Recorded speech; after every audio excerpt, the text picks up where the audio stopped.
बाबा जमुना जी स्नान करके संध्या में आ रहे हैं। थोड़ी थोड़ी अंधेरा सी हुई थी। हम हाथ में टॉर्च लेके जमीन पे दिखाते हुए जब बाबा आते थे तो हम पीछे पीछे की तरफ चलते थे।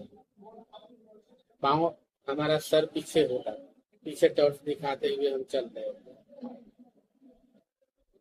जब टॉर्च दिखाते हुए चल रहे थे, जब बाबा जमुना जी के किनारे से ऊपर आए तो बाबा का पाँव सिंह के पाँव जैसा दिखा मुझे, और बहुत बड़े बड़े पाँव दिखे।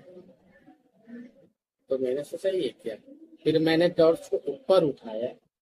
जैसे ही ऊपर उठाया, मेरे मुख से बहुत जोर की चीख निकली और टॉर्च हाथ से छूट गया और मैं वहां से चिल्ला के भाग गया।